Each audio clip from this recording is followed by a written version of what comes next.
Bienvenue dans ce premier numéro de Web Retro sur votre chaîne Web Info Télévision. Chaque dimanche, nous allons compiler les informations fortes de la semaine pour vous. Cette semaine finissante a été marquée par les affrontements intenses à opposer les FARDC appuyés par le Wazalendo et les forces burundaises aux éléments de l'FCM23 Twiranéo sur l'axe Kamagnon-Lakatogota dans la plaine de Ruzizi.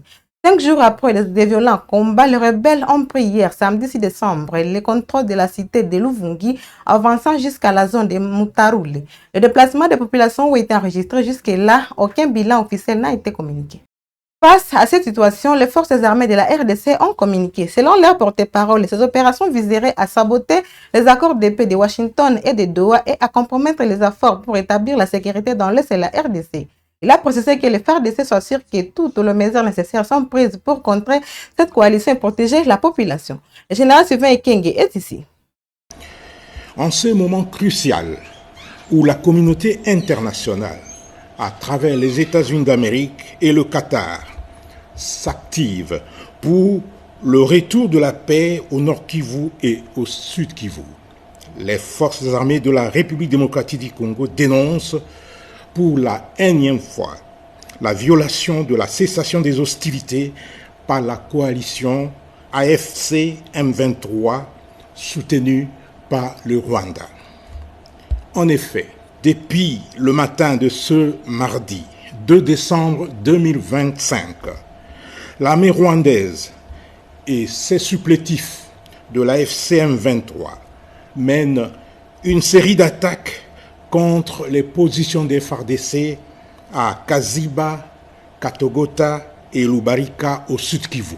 Ces attaques démontrent suffisamment la détermination de cette coalition et sa volonté manifeste de saboter les accords de paix de Washington et de Doha et de mettre intentionnellement en mal les efforts en cours pour la restauration de la paix dans l'est de la République démocratique du Congo. Les forces armées de la République démocratique du Congo appellent la population au calme. Toutes les dispositions nécessaires sont mises en œuvre pour barrer la route aux velléités bellicistes de cette coalition du mal.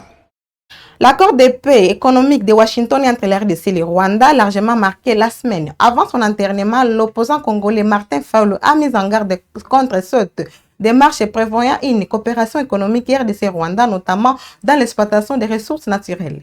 Il a appelé à un partenariat véritablement gagnant-gagnant respectueux des intérêts du Congo. C'était lors d'un meeting populaire à Kinshasa le dimanche 30 novembre. Suivez ces propos. Le 27 juin, ezali en défaveur du Congo pour le nini na lobi boye. Mais bateau abengi ba FDLR, les forces de libération ya Rwanda, bazali ba Hutu ba yaki yao. Mais si ko ba lobi na biso ba Congolais, to neutraliser bango. Est-ce que biso bato to créer qui va FDLR? Est-ce que biso ba Congolais bato to tina qui va FDLR ba kota na mboka na biso? Mais si kuyo bango bato yo ba créer qui ba sala qui était FDLR ezala. Pona nini ba lobite que d'accord que Rwanda Kagame yé na gouvernement na yé Basololana ba FDLR. C'est ça qu'on devait voir dans ces rapports-là, dans cet accord.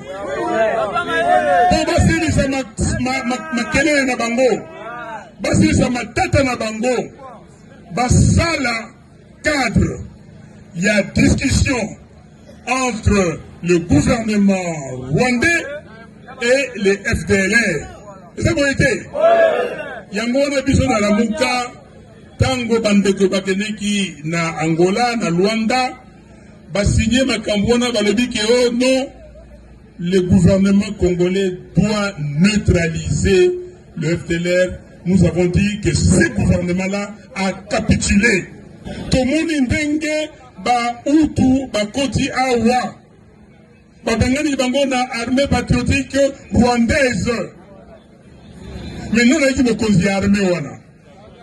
tomoni ndenge Kagame ekokonza mboka na biso awa azwi moto na ye babengi James Kabarebe atie chef d'état-major. Monsieur Kabarebe, c'est le seul homme au monde à avoir été à la fois chef d'état-major à Mboka Mibale, na Congo et na Rwanda. Est-ce que ça va faire? Non, bino boyeni makambo wana. Tango bango ba Rwandais, bazali ko konza mboko oyo, bako kamba mboko oyo. Bazwi kuna na Kivu. Mais pona nini ba neutraliser ba FDLR te? Ndenge nini biso ko ndima charge wana. Babenga na français ali piège. Ezali piège yango na boni Kagame abaloni sikoyo makambo. Ndenge bolobaka 4 me koma nini? 6 me koma nini? Donc Kagame sikoyo asali lokola ke biso mutu to sala ki ba FDLR, biso mutu zai ko attaquer bango, yango na libengi ho les forces de défense. Bande ko nangai. Bande ko nangai. Ata kutu bakangi elamba ya mwindu na elongi. Tokona bien bakamona? Tolobi na Tshisekedi akeba parce que ezali piège monene. Likambo ezali boye. Kagame azali na posa mabele na biso. Kagame azali na posa richesse na biso. Est-ce que tokondi bayango? De son côté, Moïse Katumbi dresse un tableau très sombre de la situation en République démocratique du Congo, évoquant les sécurités persistantes à l'est du pays, les violences dans le Kwango ainsi que les récentes inondations meurtrières. Les propos du président du parti Ensemble pour la République sont ici. D'abord, pour votre invitation, le pays va très mal. Le pays va mal, surtout à l'est de notre pays et aussi à Kinshasa avec les Mobondo. Dans le Kwango, le pays va mal avec les inondations, avec les ADF, beaucoup de morts, il n'y a plus de sécurité. Et l'insécurité aussi dans de grandes villes, il y a de morts. L'État n'existe plus, la population est abandonnée. Chaque jour, nous sommes en train de perdre nos frères et sœurs. Nous devons être conscients, nous devons réfléchir et nous devons prendre le courage d'arrêter ça. Et la seule façon qu'on peut arrêter ça, c'est seulement avec un dialogue inclusif. S'il n'y a pas de dialogue inclusif, il n'y aura pas la paix. On ne se trompe pas. Avec le feu président Musée, Laurent Kabila.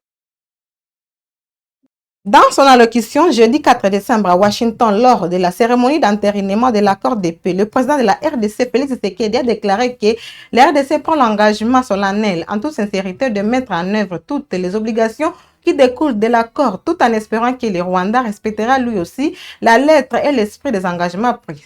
Ces propos sont ici. Pour ceux qui la concernent, la République démocratique du Congo prend ici l'engagement solennel de mettre en œuvre en toute sincérité l'ensemble des obligations qui découlent de ces accords. Nous le ferons avec sérieux, avec rigueur et avec le souci constant de la paix, de la sécurité de nos populations, de l'unité et de l'intégrité de notre territoire. Nous espérons qu'avec le même sérieux que la République du Rwanda respectera, elle aussi, pleinement la lettre et l'esprit des engagements pris ici à Washington. Notre main est tendue pour une coopération apaisée, fondée sur le respect mutuel, la non-ingérence et la lutte commune contre les groupes armés, la fin de tout soutien à des forces négatives et l'ouverture de perspectives économiques équitables au bénéfice de nos deux peuples. Pour ma part, je veux croire que ce jour marque le début d'un chemin nouveau, un chemin exigeant, certainement difficile, mais un chemin où la paix n'est plus seulement un vœu, mais un cap. La République démocratique du Congo y prendra toute sa part, avec dignité, avec conscience et constance, et avec le soutien de ses partenaires. Nous demeurons vigilants, mais pas pessimistes, lucides, mais résolument optimistes. Que ces accords de Washington pour la paix et la prospérité soient pour nos peuples le symbole d'un engagement irréversible à tourner la page des confrontations et à ouvrir celle de la coopération et de la stabilité durable dans toute la région. Je vous remercie. Dans ce même registre, la ministre congolaise des Affaires étrangères a précisé que l'F-23 n'est pas partie prenante aux accords de Washington, mais que Kinshasa attend malgré tout des gestes concrets de l'escalade sur le terrain. Elle a rappelé que l'accord vise avant tout la cessation des hostilités et le retrait des forces étrangères non autorisées. Thérèse Kaikwamba est ici. Alors, qu'est-ce que nous allons faire si le M23 ne bouge pas? Bon, je pense que, encore une fois, le M23 en tant que groupe est assez connu. Nous savons quelles sont les ramifications de ce groupe. Nous savons d'où est-ce qu'il détient les ressources et les capacités qui lui permettent d'opérer de la manière dont il opère. Donc, s'il n'y a pas de changement concrètement par rapport à la situation, nous allons aussi savoir qui sont les acteurs qui ont un rôle à jouer, qui ont une influence et qui ont refusé, si vous voulez, d'exercer cette influence. Quand vous regardez l'accord qui a été signé le 27 juin, il y a aussi justement des engagements pris par tous les États signataires de ne plus fournir un appui quelconque aux groupes armés. Et donc, je pense que cette corrélation est relativement claire entre la posture du M23, la posture que le M23 va afficher et la redevabilité, les engagements qui ont été pris dans le cadre des accords de Washington. Qu'est-ce qui donne... Présent à cette cérémonie, le président de l'Assemblée nationale de la RDC, Aimé Boji, a assuré à Top Congo que le Parlement soutient la démarche du gouvernement. Il a précisé que conformément à la Constitution, l'accord signé à Washington sera soumis aux députés pour ratification dès qu'il leur sera officiellement transmis. Il est ici. Ma présence ici démontre clairement que le Parlement accompagne le gouvernement dans cette démarche qui vise à rétablir la paix à l'est de notre pays. Deuxièmement, notre Constitution prévoit des mécanismes pour l'entérinement des engagements pris par le gouvernement. Il s'agit ici de l'article 213 et 214 de notre Constitution. Donc dans les jours à venir, le gouvernement va présenter cet accord au Parlement pour ratification. Donc c'est un processus normal qui permet au gouvernement de s'engager en ce qui concerne les accords de paix et ensuite au Parlement d'entériner ces initiatives du gouvernement. Est-ce que le Parlement a été tenu informé au fur et à mesure de l'évolution des négociations de tout ce qui se passait? Tout le monde était informé. L'accord a été signé le 27 juin et donc ce n'était pas un secret. Tout était connu, le texte était connu et donc le Parlement, comme toutes les autres institutions, était informé de l'initiative du gouvernement.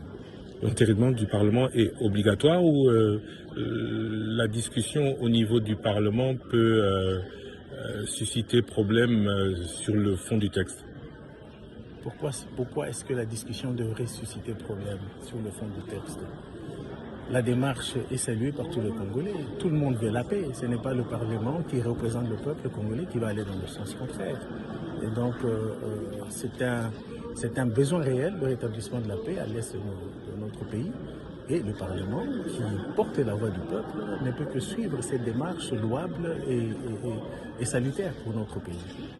L'accord de paix de Washington entre la RDC et le Rwanda continue de susciter de vives réactions au sein de l'opinion sociopolitique congolaise. Selon l'activiste congolais Jacques Sinzaera, le président Félix Tshisekedi et Paul Kagame font preuve d'hypocrisie dans la gestion de ces dossiers sensibles. Il a dit le vendredi dernier, suivez. L'accord de Washington, d'une part, on comprend que c'est un accord entre Tshisekedi et Kigali, parce qu'en fait, c'est une violation grave de l'article 214 de la Constitution, qui devrait normalement passer par l'Assemblée, validé par les députés, et après être ratifié par l'État congolais, parce que le président Tshisekedi représente l'État congolais. Mais en observant le comportement à Washington, nous comprenons que les deux dirigeants jouent l'hypocrisie. Kagame doit désarmer son cœur parce que son frère Tshisekedi a au moins accepté l'inacceptable. Parce que accepter la coopération économique de nos minéraux avec quelqu'un qui nous a tués pendant plus de 3 décennies, c'est quelque chose de grandeur.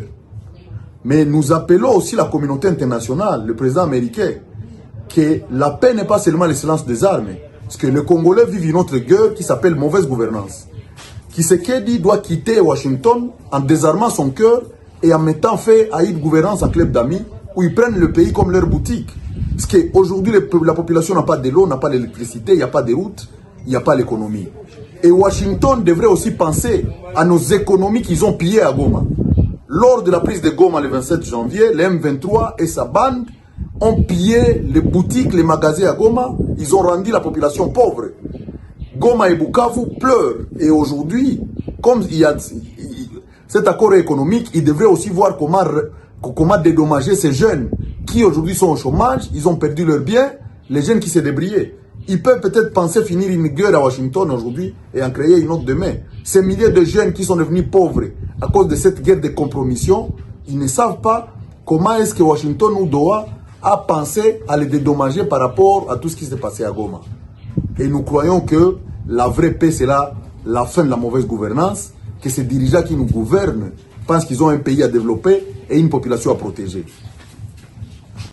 De son côté, le président de l'église du Réveil du Congo, Edji Bayamapi, a salué cette avancée. Il a remercié Dieu et félicite le président Félix Tshisekedi pour sa diplomatie, annonçant la tenue prochaine d'un culte d'action de grâce pour célébrer cette victoire. Suivez ses propos. Chers compatriotes, peuple de Dieu, leaders religieux, nous disons merci à Dieu pour ce moment tant attendu. Dans 52 jours, Dieu avait promis que quelque chose va arriver. Nous voici le 4 décembre, après avoir jeûné et prié les différents épisodes, que de grandes réunions de prière publiques demandant l'arrêt de la guerre. Nous avons cette ferme conviction que ce qui vient de se passer à Washington, c'est la réponse de la prière des églises en République démocratique du Congo. Que Dieu bénisse le président Félix Antoine Tshisekedi Tshilombo pour son travail diplomatique de titan qui a amené ceux qui ne se prononçaient pas sur l'agression à se prononcer et qui nous a amené aujourd'hui à cet accord de paix entre le Rwanda et la République démocratique du Congo, notre pays. À nous tous, chrétiens, croyants, continuons de prier jusqu'à ce que tous ces éléments qui se situent dans cet accord soient mis en pratique. À Dieu la gloire. Que Dieu bénisse les États-Unis d'Amérique, que Dieu bénisse le président Donald Trump, que Dieu bénisse tous ceux qui ont soutenu la République démocratique du Congo de l'extérieur comme de l'intérieur. À Dieu la gloire, à Dieu la gloire, à Dieu la gloire. Dans 52 jours, oui, quelque chose de grand vient de se produire. Un événement historique vient de se produire. Que ceux qui doutent encore cessent de douter car ce que Dieu a commencé, il va l'achever. Soyez bénis. À Dieu la gloire au nom de Jésus. Amen. Dans un contexte de tensions persistantes à Ituri, le gouverneur militaire, le général Luboya Chama, a tenu des propos particulièrement fermes à l'égard de ce qu'il considère comme une menace pour la province. Quiconque osera venir ici aura son sort. On se battra jusqu'à la fin. Juku ni kwetu, Ituri ni kwetu, tabakia apanta piga tiku mwisho. Na batu yote bayuwe basikie vile mimi nasema. Kama wanawazia sasa ni masehemu nyingine wafanye. Mais ule atakuya hapa Ituri. Je vais me rassurer. Je vais me rassurer qu'ils ne sortent pas de cette province vivant. Tunasikilizana? Kwa ingia hapa.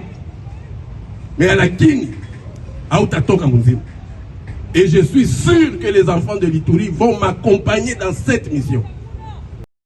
À Goma, la communauté catholique a commémoré le lundi 1er décembre le 61e anniversaire du martyre de la bienheureuse Anoarit Nangapeta. Une célébration marquée par un appel de Monseigneur Willy Ngumi à suivre l'exemple de foi et de courage laissé par la martyre congolaise.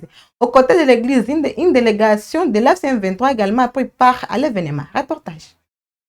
Sous les chants de louanges et d'adoration que les chrétiens fidèles catholiques de la paroisse bienheureuse à Noirit ont célébré ce lundi 1er décembre 2025 à Goma, devant plusieurs invités chrétiens et politiques de l'AFC M23, l'anniversaire de martyr de la sœur bienheureuse à Noirit Nengapeta, décédée il y a 61 ans. Au cours de cette cérémonie eucharistique, présidée par Monseigneur Willy Ngumbingengele, évêque du diocèse de Goma, a invité les fidèles catholiques à imiter l'exemple de la bienheureuse à Noirit, connue pour sa foi inébranlable et son courage face à la mort, qu'elle a rencontré après avoir refusé de céder aux demandes d'un commandant rebelle en 1964 qui voulait la prendre par force comme sa femme.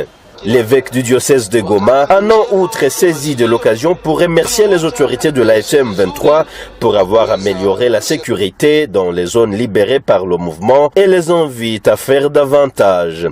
Furaha yangu ya pili kushukuru wakubwa wa serikali ya AFC M23 waliokuja kushiriki pamoja na sisi sikukuu ya Mwenyeri Anuarite.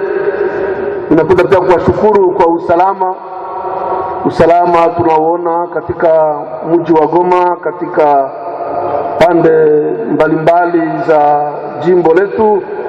Mwenyezi Mungu awasaidie usalama ule uweze kuendelea kudumu. Bila usalama, bila amani, hakuna maendeleo, hakuna kitu cha lazima tunaweza kufanya. Ndio maana tuendelee kutafuta usalama ule. Na sisi Wakristo ndugu wapenzi, tukipenda kuwa na amani, kuwa na usalama wa kudumu, tuweze kweli kuonesha mapendo. Niliwaambia hiyo, kuonesha kama tunapiganisha kweli ukabila kati yetu na tunapiganisha ule uchoyo, umimi kati yetu. Le directeur de À Bukavu, dans la province du Sud Kivu, le gouverneur de l'AFC M23, Patrick Boussoubouangou, s'est adressé le mardi 2 décembre aux étudiants de l'Université évangélique en Afrique. Devant un auditoire nombreux, il a appelé la jeunesse à se positionner comme dernière frontière entre la RDC et le chaos. Voici les images et les détails dans ce reportage. Initié par le gouverneur du Sud Kivu, Patrick Boussoubouangou, à l'inspecteur général du mouvement révolutionnaire AFC M23, Amani Kabasha Babou, cette série de conférences scientifiques à l'intention de la jeunesse estudiantine et des corps académiques des institutions d'enseignement supérieur et universitaire de la province va connaître son atterrissage ce mardi 2 décembre 2025. Cette fois, ces éminentes personnalités étaient face aux étudiants de l'Université évangélique en Afrique dans la commune d'Ibanda. Ici, l'actualité reste centrée sur les échanges autour de la thématique « La jeunesse intellectuelle au cœur de la révolution citoyenne Ubuntu ». Le chef de l'exécutif provincial a axé son exposé sur 3 piliers majeurs qui devraient décider de l'avenir du pays, entre autres les conflits armés, l'institutionnalisation du pouvoir et la consolidation de l'État. Pour Patrick Boussoubouangou, l'éducation est le meilleur anti-conflit que l'humanité ait inventé, insistant sur la vision du mouvement de libération AFC M23, qui démontre que les conflits peuvent être un levier de réforme, un accélérateur d'institutionnalisation, une opportunité si et seulement si le pays investit dans le capital humain, la gouvernance, la fiscalité, la justice et la construction d'un État impartial. Chers étudiantes, chers étudiants, vous êtes les moteurs de l'institutionnalisation du pouvoir. Vous êtes la dernière frontière entre la RDC et le chaos. Chères étudiantes et étudiants, la jeunesse qui refuse la fatalité écrit l'histoire. Je termine par cette conviction profonde. Les conflits armés ne condamnent pas la RDC. Ils l'obligent à se transformer. Et cette transformation ne viendra pas des armes elles-mêmes. Elle viendra de vous. Vous êtes la génération qui peut finir le travail de l'histoire. Vous êtes la génération qui peut transformer la souffrance en puissance. Vous êtes la génération qui peut institutionnaliser le pouvoir. Vous êtes la génération qui peut consolider l'État. Vous êtes la génération qui peut réinventer la République démocratique du Congo. Et moi, comme gouverneur, je serai toujours à vos côtés pour construire cet avenir. Je dis et je vous remercie. L'inspecteur général Amani Kabacha s'est lui apaisanti dans son allocution sur la philosophie de l'Ubuntu, socle idéologique et contrat moral du mouvement révolutionnaire AF123 pour détruire les murs érigés par les ethno-nationalistes. D'où son appel à cette jeunesse, agir au nom de l'Ubuntu. Chers étudiants, chères autorités académiques, chers personnels académiques administratifs, c'est au nom de l'Ubuntu que je vous demande d'agir en homme de bien, de combattre le mal avec votre dernière énergie, de combattre les préjugés ethniques et les stéréotypes à milieu universitaire. Des conférences qui ont permis de responsabiliser la jeunesse sur les rôles qui est les leurs dans la reconstruction et la refondation du pays, s'exprimant librement et sans tabou sur des questions en rapport avec la révolution en marche à l'est de la RDC.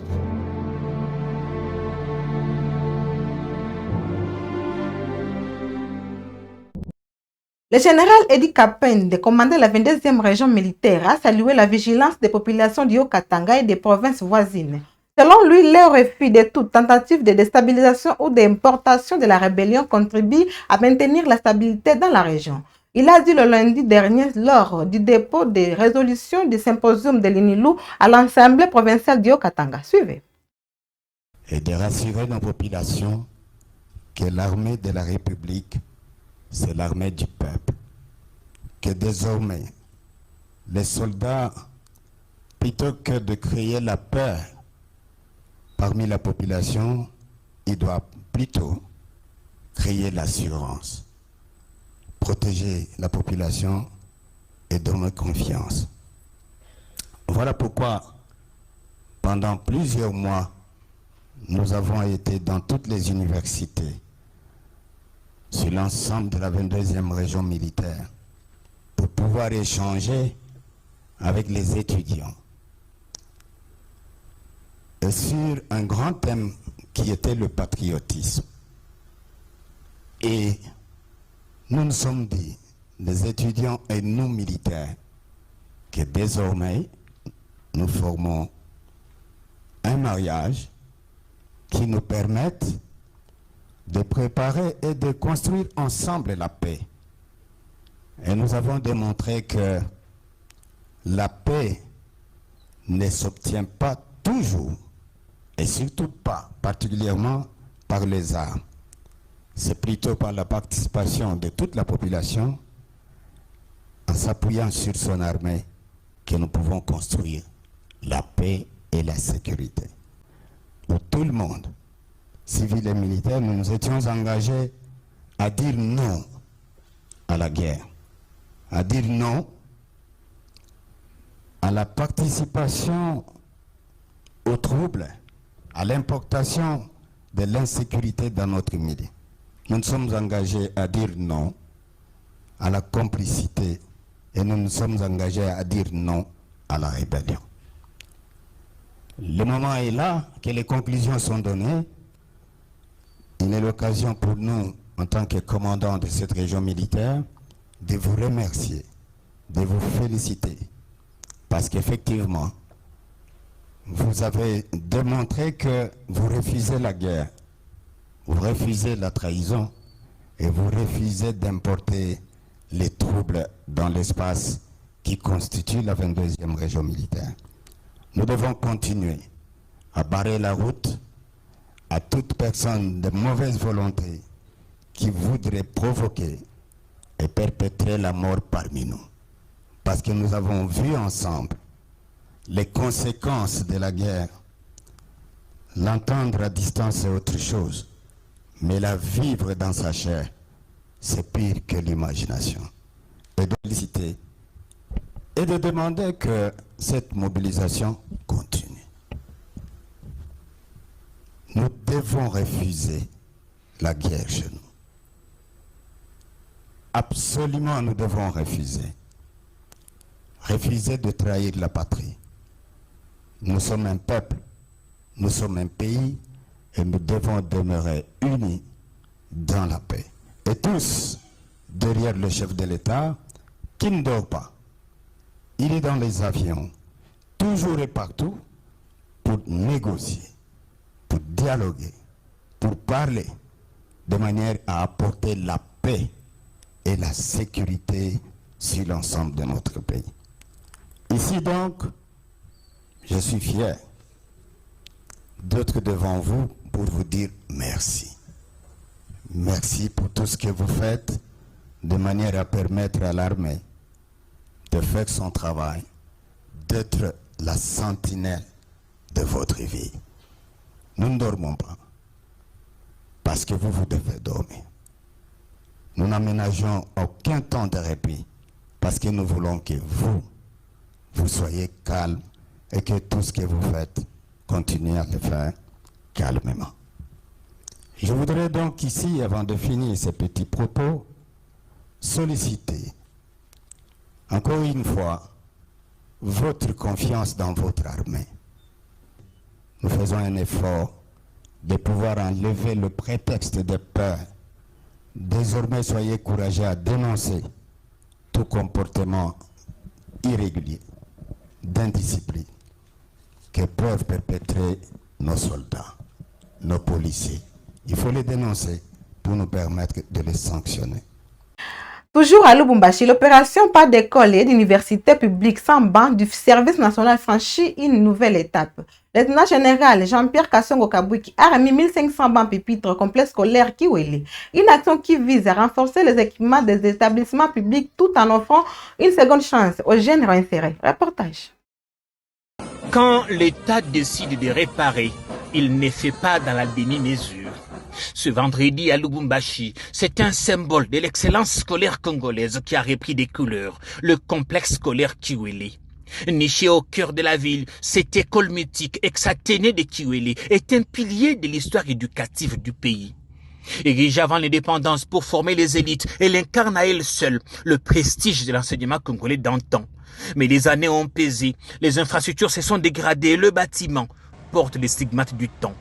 Jusqu'à ces jours où l'établissement a retrouvé sa dignité grâce à une action forte du service national. Faire face aux défis soulevés par la gratuité de l'enseignement, le chef de l'État avait décidé de relancer l'encadrement des jeunes désœuvrés appelés Kuluna à Kinshasa, vagabonds à Lubumbashi.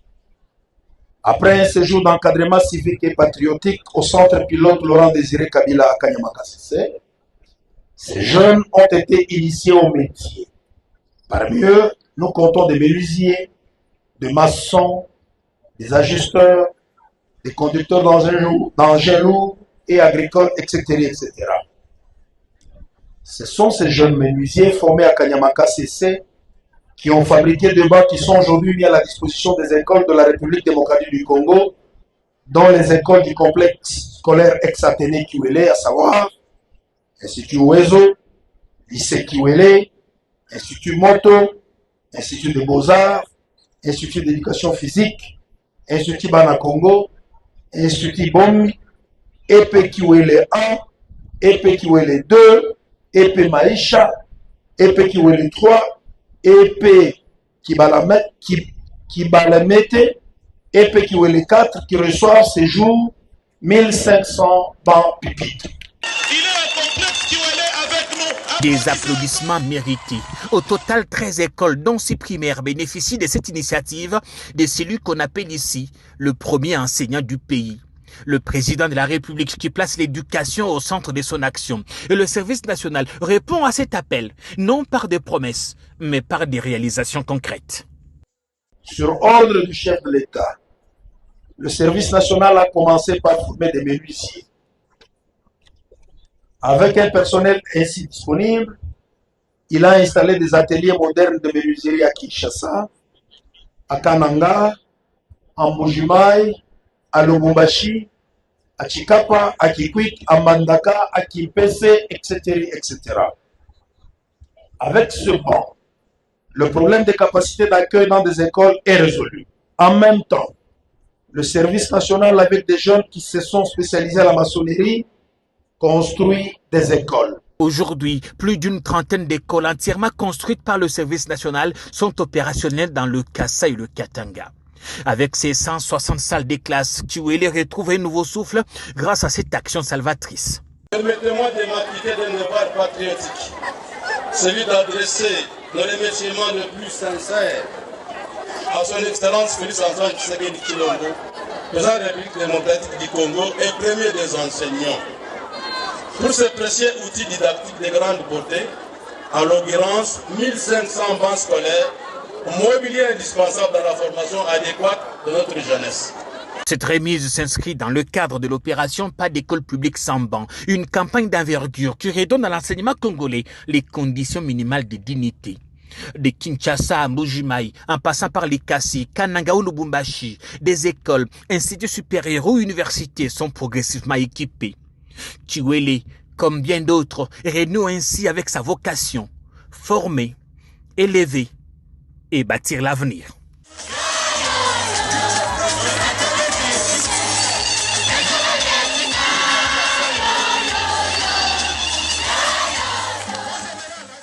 Autre chose, dans ces WAB Retro, le vice-premier ministre de l'Intérieur, Jacquemain Chabani, a participé jeudi dernier à Dar es Salaam à la 7e réunion tripartite RDC-Tanzanie ACR.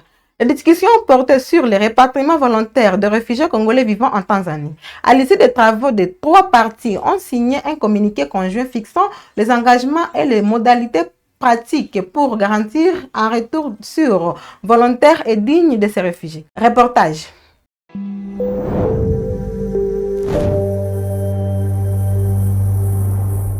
Dar es Salaam, capitale économique de la Tanzanie, c'est dans cette métropole de l'océan Indien que s'est tenue ce jeudi 4 décembre la 7e réunion de la commission tripartite République démocratique du Congo, Tanzanie, au commissariat des Nations Unies pour les réfugiés. Le vice-premier ministre, ministre de l'Intérieur, Sécurité, Décentralisation et Affaires coutumières Chabani Luko Biango Jacquemain y a activement pris part aux côtés des autorités tanzaniennes et des responsables du HCR. Les travaux se sont déroulés en présence du ministre tanzanien de l'Intérieur, George Simba Chawene, ainsi que de la représentante du HCR en Tanzanie, Barbara Bentou Williams. Au cœur des échanges, la situation des réfugiés congolais vivant en Tanzanie et les mécanismes à mettre en place pour garantir leur retour volontaire, sécurisé et durable. Prenant la parole, le ministre tanzanien de l'Intérieur, George Simba Chawene, a tenu à rassurer sur la position de son pays. Il a précisé que la Tanzanie ne forcera en aucun cas les réfugiés congolais à retourner dans leur pays, réaffirmant que le principe du volontariat reste au cœur du processus. Mheshimiwa Dr. Samia Suluhu Hassan, rais wetu wa Jamhuri ya Muungano wa Tanzania, anawapenda sana Wakongo, na hata nilipokuwa ninasema anakuja kwenye mkutano huu, amenitaka niwatakie kila laheri katika maridhiano ya amani ya nchi yenu ya DRC. Signing inayoendelea kule Washington basi iweze kufanikiwa, na ninasikia kwamba ni leo inaendelea. Kwa hiyo tuwatakie kila laheri ili amani irejee Kongo, na Wakongo ambao wameteseka kwa muda mrefu zaidi ya miaka 30 waweze kuonja furaha ya kuishi kama Waafrika ndani ya Afrika yao na ndani ya nchi yao ya Kongo. Nimalizie kwa kuwatakia kila laheri katika kurudi nyumbani, na nirudie tena kuwakaribisha kwa wale mtakaokuwa na nafasi. Tanzania iko na amani. Tanzania est safe everywhere. À son tour, le vice-premier ministre Chabani a réaffirmé l'engagement du gouvernement de la République démocratique du Congo à réunir toutes les conditions nécessaires pour un retour volontaire, digne et durable des réfugiés congolais vivant en Tanzanie. Soyez rassurés que notre gouvernement ne ménagera aucun effort afin de réunir les conditions favorables pour le retour volontaire et durable des réfugiés congolais ayant trouvé refuge en Tanzanie et ailleurs. Il a, par ailleurs, exhorté l'ensemble des parties prenantes à intensifier la sensibilisation des réfugiés originaires des provinces déjà sécurisées, soulignant que la République démocratique du Congo a besoin de toutes ses forces vives pour sa reconstruction et son développement. Évoquant la situation sécuritaire dans l'est du pays, le vice-premier ministre a rappelé que les processus de paix en cours à Doha et à Washington visent à l'instauration d'une paix définitive, notamment au nord et au sud Kivu, afin de faciliter le retour de tous les Congolais sur l'ensemble du territoire national. Le gouvernement de la République démocratique du Congo reste confiant. Malgré les faiblesses et difficultés, la paix est inévitable. Elle se construit et sera très prochainement effective par la mise en œuvre des accords sus-évoqués à travers le rétablissement de l'intégrité territoriale de notre pays et la restauration de l'autorité de l'État qui permettront ainsi un retour encadré des volontaires en refuge ici en République unie de Tanzanie. À l'issue de ces assises, un communiqué conjoint a été signé par les 3 parties, scellant ainsi une nouvelle avancée dans le processus de rapatriement volontaire des réfugiés congolais. C'est par ici que nous mettons fin à ces actualités. N'oubliez pas de vous abonner, de cliquer sur la cloche des notifications pour ne rien manquer sur Web Info Télévision. Portez-vous bien.